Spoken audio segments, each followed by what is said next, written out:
That's a Jungle Jax. Yeah, it looks like they're going for the Jungle Jax. And again, you know, the place you're getting the most benefit from having the Jax is into the Xin Zhao. So this is going to be a really favorable jungle matchup for Canyon. And now toying with the idea of what they want to play. Oh, Silas. Silas. I'd say ult value already pretty good in terms of the Xin Zhao ult, high value for survivability. The Empress Divide, the Solar Flare, both pretty nice generally for team fight. Don't pick, I mean, I don't know why he's hovering. You're not picking Ornn into Silas. Maybe you just want more choo-choo trains. Nah, it's Gragas. It's Darius, obviously. Wow, that would make things difficult for the Aurora. But instead, he's going to go back to that Sion.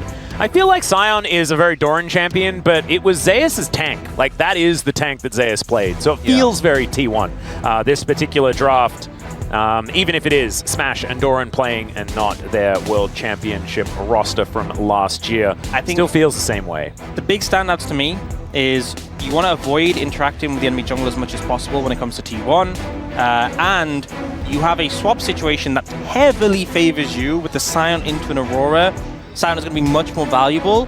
So T1 are going to swap. That is an absolute fact. We're going to see how much value they get from that. And what Gen.G do in response, they try and Zero, but we'll see whether Gen.G can find their footing here in game number 2.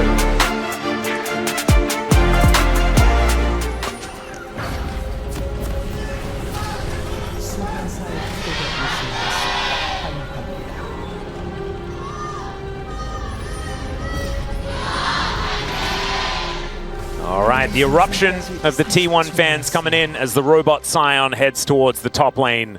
But I don't know whether he's going to stay there for long. As you can see, heading back now, going to keep his options open.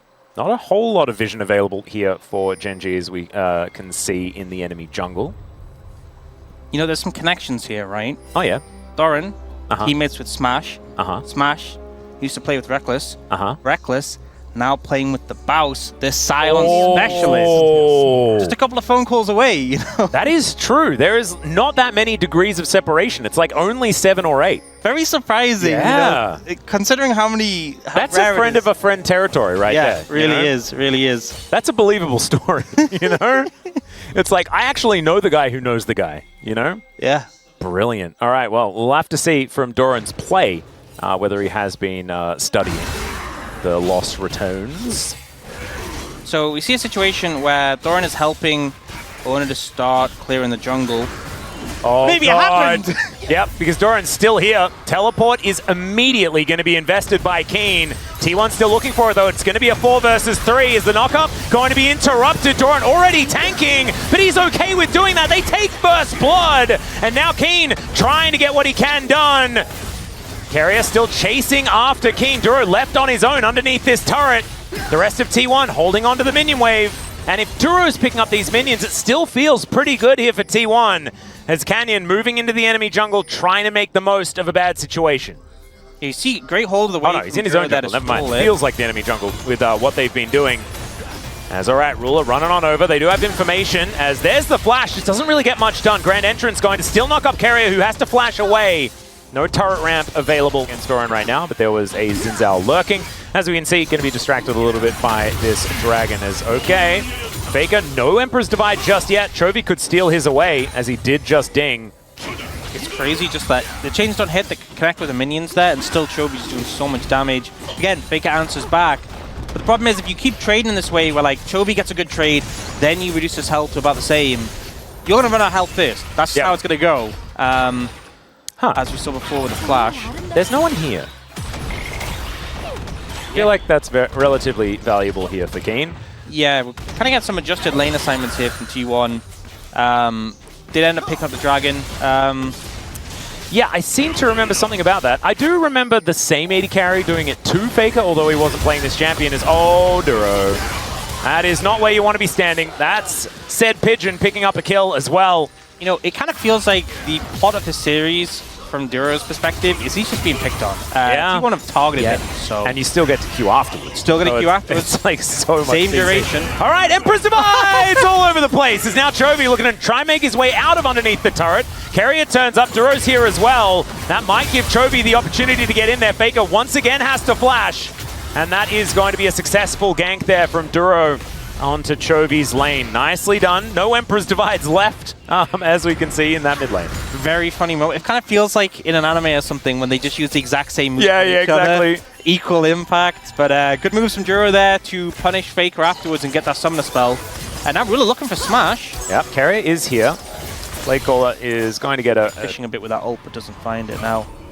Yep, so Chovy, actually going to get a stop onto Carrier's recall. Duro in position as well as now Keen moving over Carrier. I think he knows that he's not going to stand too much of a chance here, as the ulti is going to be invested in Keen. Going to pay a visit to the Leona. It takes a little bit of time, but he gets there in the end. As now Faker with no flash, having to deal with Chovy. There's no ulti there as well.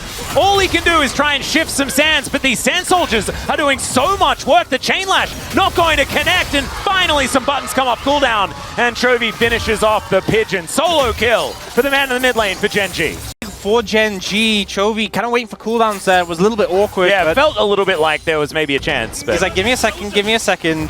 Gets the rotation back, able to take him out. Dragon picked up by Gen.G, and you know, we felt like kills were going in favor of T1 in game 1, but the objectives in favor of Gen.G. I feel like good. Cool, calm, and collected, and an Emperor's Divide going to get rid of him once again as the ulti comes down from Chovy. Faker going down so low, the double guards looking real crazy there as Ona does manage to take down Chovy in the end. Canyon trying to fight this one out as the train, that was not really the station he wanted. Duro going to try and get a knock up here, and Doran is pretty heavy, but he's not going to do a whole lot of damage. And in the meantime, Keen's still top lane, and so he's going to be able to grab a feat of strength, and Gen.G will get all of them. Yeah, that was the first time we saw the Jax interact with Xin Zhao, and oh dear. I think the Smash show is now starting as Featherstorm going to come down. We'll see if this Playcaller can actually do anything at all. And in fact, it does a whole lot. True Shot Barrage gets the flash that Ruler still had somehow. And now Smash walking into the wall. He is very, very low. Duro goes in looking for Doran, but he's very tanky. Battle Dance will get himself out. The Q just barely misses. Needs a few more ergs on that one. It's E now. Yeah. And then he can't do anything. He can't even get out. I mean, so look what he's doing. He gets done. The thing is, yeah, this is back to live. And okay, ulti coming on down there as Canyon is going lower and lower. The Azir certainly takes care of him.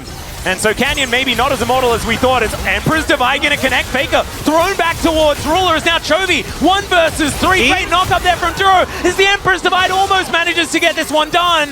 But oh my god, Smash able to get out the DPS and they win the fight.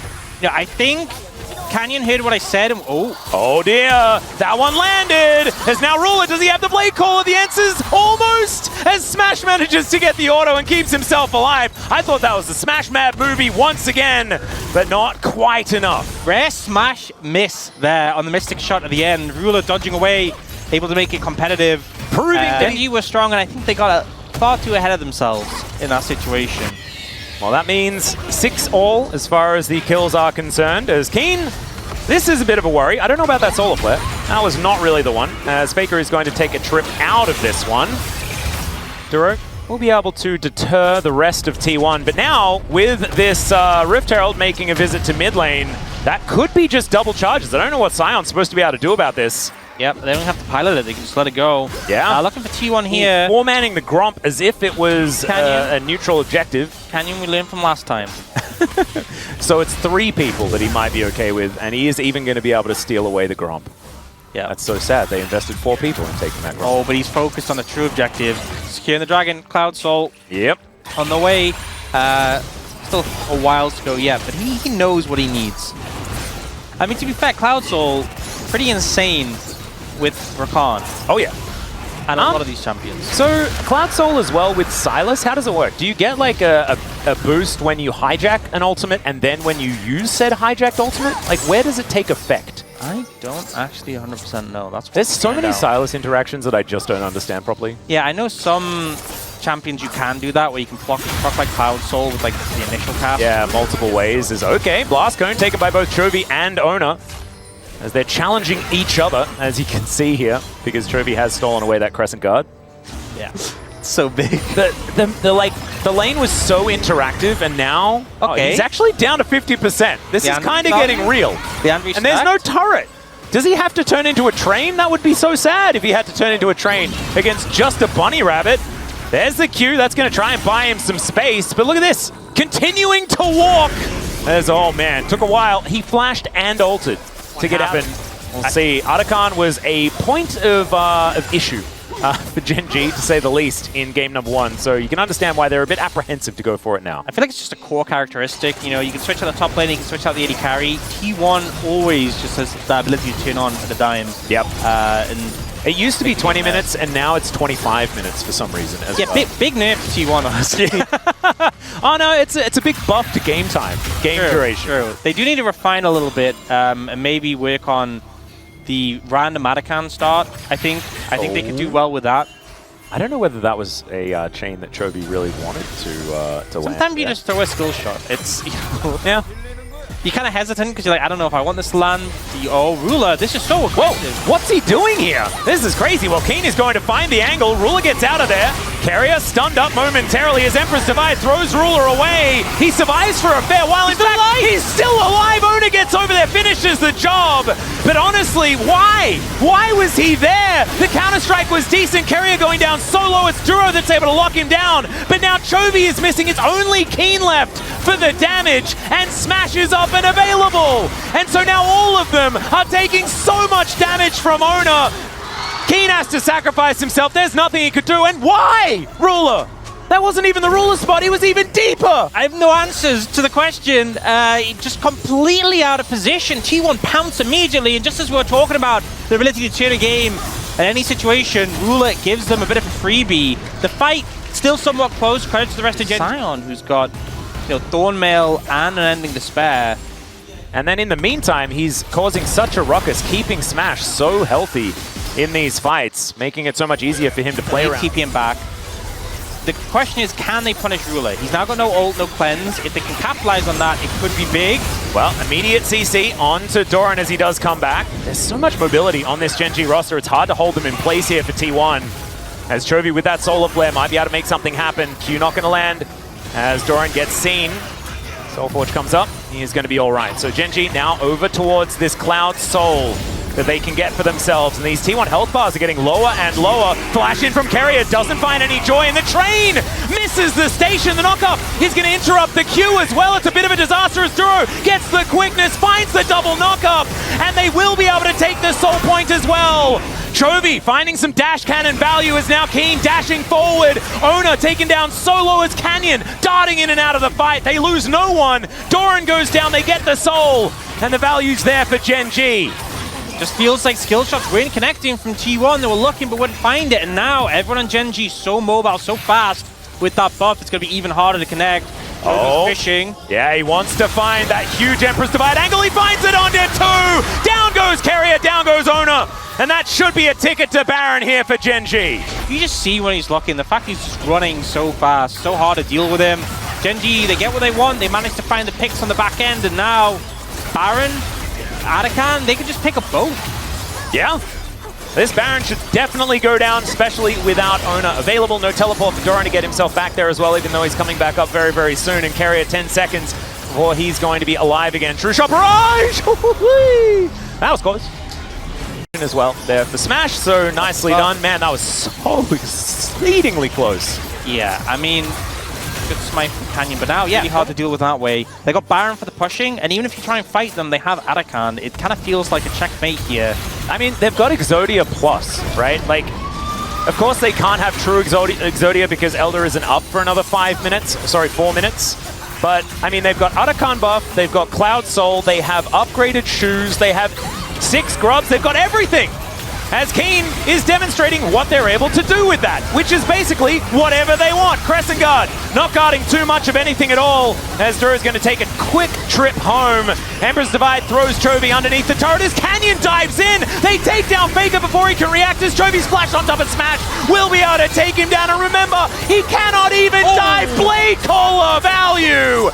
And we are going to 3 games. We're getting exactly what we wanted out of Gen.G versus T1 here in the LCK Cup.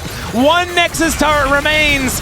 They've got Atakan buff, but they will not even need to really utilize it because the Nexus is just dead. And thankfully, Gen.G are able to buy us a 3rd game and more of this amazing League of Legends. Much cleaner game from Gen.G. Felt like